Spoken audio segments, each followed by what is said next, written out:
Hello, and welcome to the Clinical Care Options Oncology Podcast. I'm your host, Tim Quill. Today's episode features expert answers to clinician questions on the use of targeted agents and novel combinations, and insights on personalizing treatment for patients with chronic lymphocytic leukemia, or CLL. This episode is part of a larger educational program titled Application of Individualized Treatment for CLL and SLL, Novel Agents, Combinations, and Sequencing Therapy.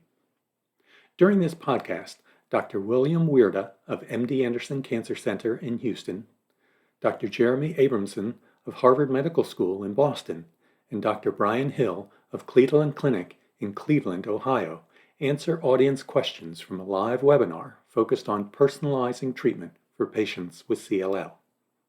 For more information on our faculty for this program, along with a link to the complete program, including downloadable slide sets from the webinar, please visit the show notes for this episode. Now let's get started and hear what the experts have to say. So one thing that stood out to me when you were going through through the data and through the NCCN guidelines is in the frontline setting, there are no chemoimmunotherapy preferred regimens for patients with CLL, and we have options in terms of BTK inhibitor, and we have BTK versus BCL2 based therapy. And I think you very nicely went through some of the things that help us select treatments for patients. And it's obvious that we're becoming more and more individualized in our and deliberate in our selection of treatment for our patients. So maybe could you just touch on chemoimmunotherapy? I think you highlighted in your talk, chemoimmunotherapy isn't on the preferred list of in any area. So maybe can you just highlight where chemoimmunotherapy, what role chemoimmunotherapy plays in the frontline setting, and then we can talk a little bit about targeted therapy. Yeah, I think chemoimmunotherapy has remarkably moved to a niche setting in the upfront management of CLL. My preference would be to use it in no older patients with CLL. Independent of risk factors, I think those patients are clearly better served with either venetoclax or obinutuzumab or a BTK inhibitor. There is one scenario that I've come across that can be an exception to that, and that unfortunately has to do with drug coverage. Our targeted drugs here are supplied by specialty pharmacies and can be expensive. And I have run into a handful of scenarios in patients with absolutely no drug coverage and very high copays where none of the targeted agents were available. And in that setting, I would still have to consider either a chlorambucil-based approach if the chlorambucil was covered, or bendamustine rituximab, although it is really only in the circumstance that a patient absolutely could not get venetoclax or a BTK inhibitor. For the younger patients, I think it really comes down to these younger mutated patients. And I think this is a controversial area. I think a lot of my colleagues would say that these patients should definitely get FCR based on the fact that there can be durable remissions. I look at the comparative trial and say that they look very similar, though not with a decade of follow-up. And I'm concerned about the toxicities of this FCR, including a low risk of myelodysplasia. And I'll note that these young mutated patients are the patients who are likely to do well no matter what we do. And we are now there not only with BTK inhibitors and BCL2 inhibitors, next generations of those agents coming down, CAR T cells looking very good, and a bright future. And so I do have that discussion with my young mutated patients. Some of them really like the idea of 6 months of treatment and being done and may never needing additional treatment versus a more novel agent-based approach with either venetoclax or obinutuzumab or a BTK inhibitor. So can you comment on the use of CD20 antibody in the setting of first-line BTK inhibitor-based therapy? Is there a role for CD20 antibody in addition to BTK inhibitor-based therapy? I think with ibrutinib, the answer to that, from my perspective, would be no. We have only one randomized trial that looked at this, but the Alliance trial that looked at ibrutinib versus ibrutinib R versus BR the progression-free survival curves between ibrutinib and ibrutinib R were really directly overlapping. And so I don't see a role for rituximab in combination with ibrutinib. With acalabrutinib, we have a similar randomized trial with obinutuzumab. And in that trial, the Elevate trial, that had acalabrutinib, obinutuzumab, acalabrutinib alone, or chlorambucil obinutuzumab. And that trial did show a benefit for obinutuzumab. And this is not a necessarily startling result. We've seen that obinutuzumab does appear to be a better monoclonal antibody than rituximab in CLL, though that is not necessarily true in other lymphoma indications. So with acalabrutinib, I certainly consider the use of concurrent obinutuzumab, but I counsel patients that the magnitude of benefit is small, and if they prefer to just be on an older agent and not come in for intravenous therapy for that initial 6-month period, then I feel completely comfortable treating with acalabrutinib alone. Great. A couple additional quick questions. One is I think you clarified for us your preference for BTK inhibitor in the frontline setting and the reasons for that. And you didn't really touch on the use of PPI and H2 blockers in the setting of administration of acalabrutinib. So can you comment on the use of PPI inhibitors and H2 blockers in patients you have on acalabrutinib? Yeah, thanks for bringing that up, Bill. This is an important drug interaction to know about in that patients who are on acalabrutinib really should not be on a proton pump inhibitor. And so those patients either need to be changed to a lower dose H2 blocker or be off therapy, those therapies for heartburn. And so if I've got a patient who requires a PPI, I would prefer ibrutinib among BTK inhibitors in that population, or of course, venetoclax obinutuzumab is an option. I'll note that coming down the pike in the not too distant future will be zanubrutinib, yet another BTK inhibitor, which will also not have the issue of drug-drug interactions with the PPI. But if a patient is on a PPI, take that into consideration and choose an alternate agent than acalabrutinib. And then finally, just another question before we move on to the relapse setting. Can you comment on where we're at with MRD in the frontline setting? Is it used? Should it be used in the community? How is it useful in our clinical trial efforts? Sort of where does it fit in with first-line therapy? This is an important question. I think currently people are using it in very different ways or not at all. I would say that there is no obvious absolute reason to be checking MRD in the standard of care setting. MRD in the clinical trials thus far, though I showed you some of those data, did not use that as an actionable event, meaning all patients discontinued venetoclax obinutuzumab at 1 year, regardless of their MRD status. One way one could choose to use it today would be in counseling patients. And so we know that patients who are MRD detectable at the end of that 1 year of combination therapy have a higher chance of progressing than patients who are MRD undetectable. And so you may monitor those patients more closely, or you may let patients know this information prognostically. I don't think we have level 1 evidence to say that we should do anything differently about it, though I do think that for those of us doing clinical trials in this field, that's the important question. Should we be using MRD to adapt our therapy? Should they continue that therapy continuously until they're MRD undetectable? And if they don't become MRD undetectable, continue that therapy as maintenance treatment. Should we be looking for MRD earlier? And for patients who go MRD undetectable less than a year, stop their treatment even earlier than 1 year. And these MRD adapted studies are ongoing. And so I do predict that in the future, checking MRD in clinical practice will very much be a part of what we do and help us guide our ongoing treatment management decisions. But as of today, I think it's of limited utility and not mandatory. You didn't talk about chemoimmunotherapy in the relapse setting. Can you just make a comment on, are there any places for chemoimmunotherapy in the relapsed setting?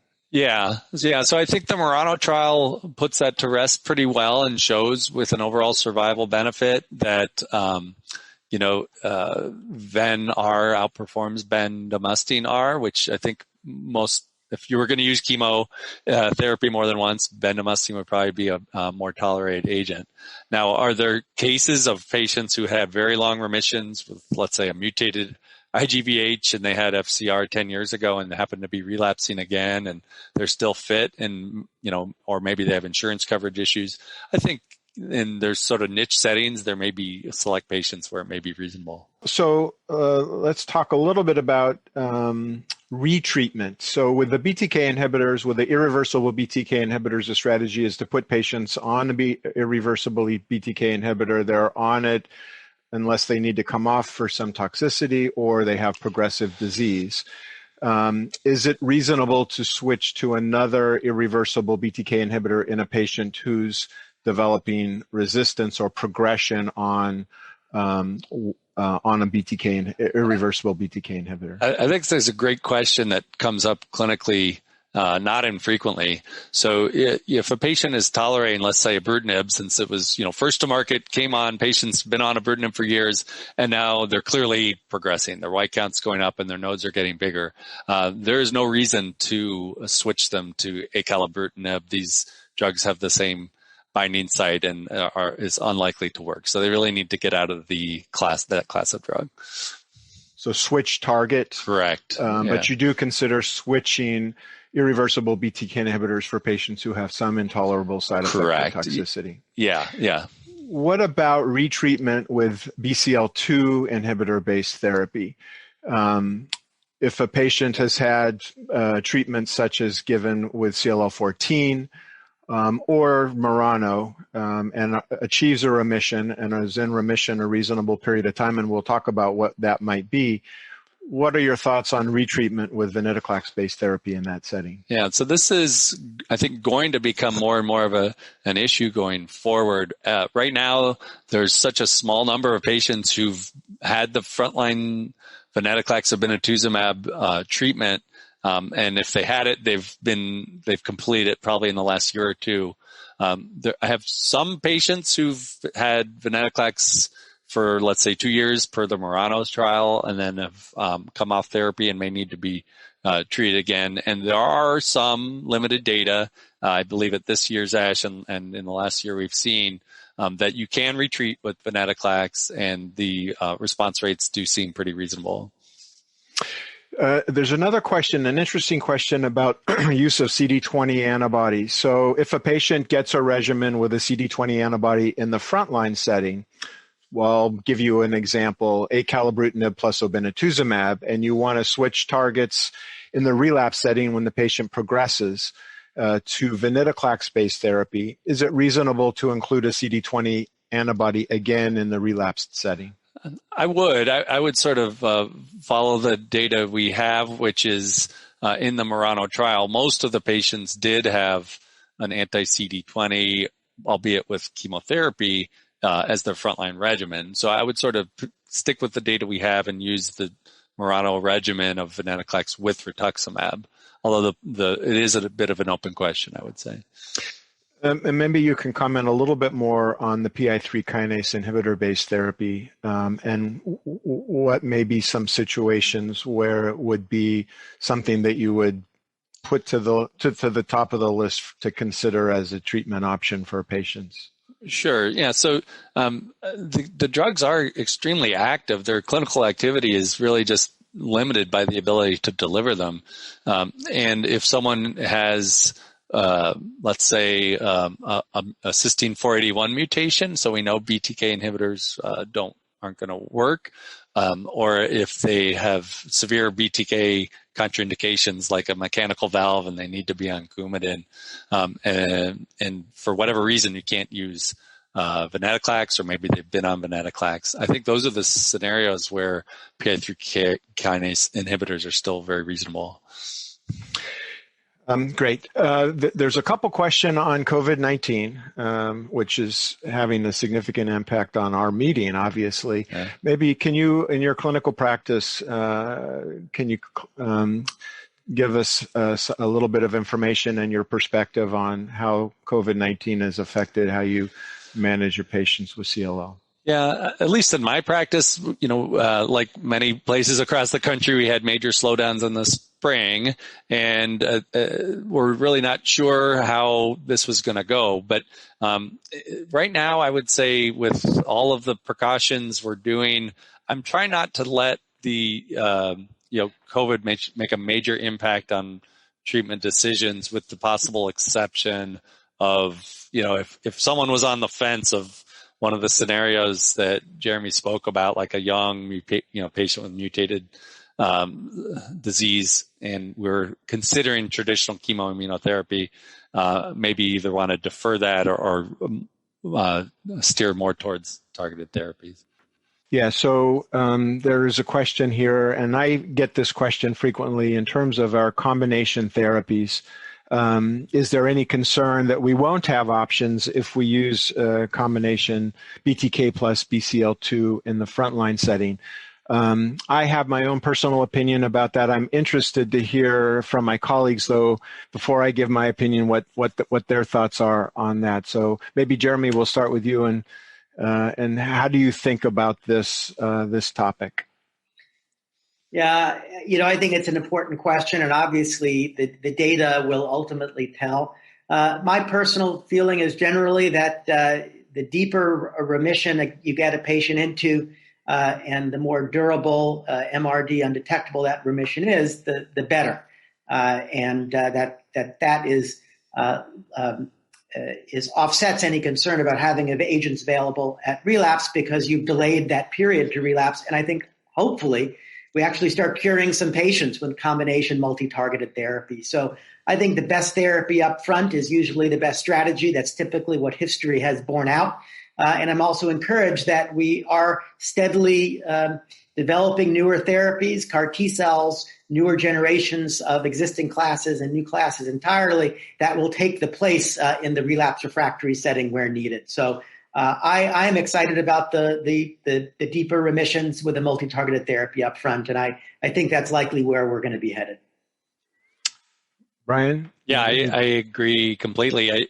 I don't see a utility in saving our best drugs for last. I think putting them front and center is going to get deeper remissions, and I think that cure of CLL is something that we probably can achieve in certain patients with chemoimmunotherapy. And I agree with Jeremy that if you get rid of the last cell, then you're cured. And we do that in many hematologic malignancies. I don't see why there's a reason why we can't do that in CLL. And the only way to do it is going to be with combination strategies.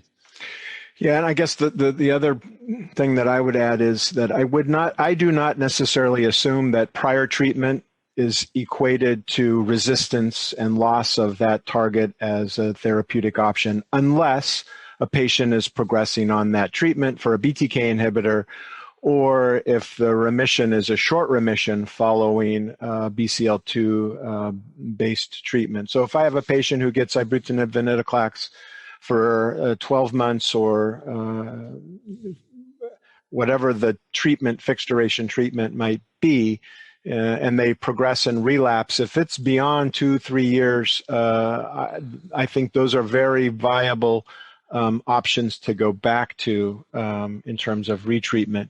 And we'll get more information around what resistance looks like in this setting with additional follow-up on several trials that are ongoing. But I don't equate prior exposure necessarily with resistance, and I do think that those are potentially therapeutic options moving forward. In the last couple minutes, just a couple questions. COVID vaccination. There's a question about COVID vaccination. I think that's important. What are your recommendations when COVID vaccine becomes available for your patients with CLL? Who wants to take that? I'll just jump in and say I'm sure we all get this question every single day from every single patient. And my response basically is the same, which is, we don't have enough data. I mean, the data that's been in press releases hasn't been peer reviewed. We don't have FDA approval. But, going forward, this is clearly going to be an important issue. And we know in general, CLL patients don't always mount an effective immune response to vaccinations, but that doesn't mean that it's not safe to do. None of the vaccines that are in development are live viruses. So I would encourage patients to, as soon as they're eligible to get whatever vaccine is available based on the data available at the time.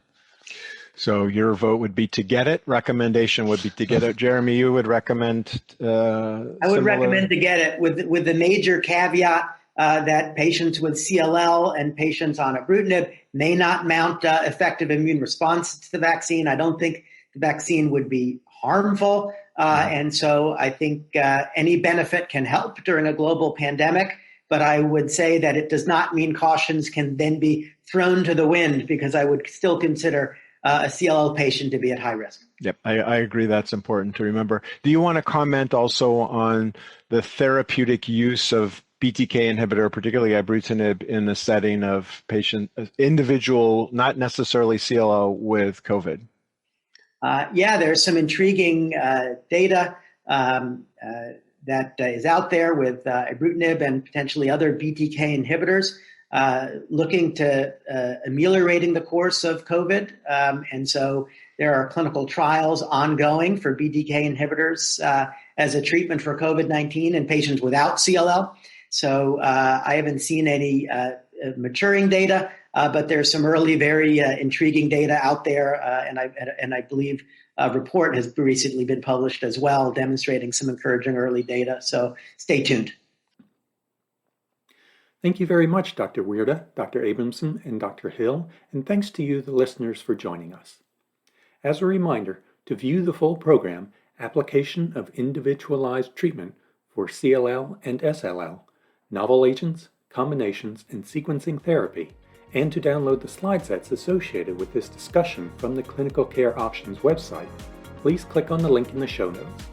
As always, thanks for listening.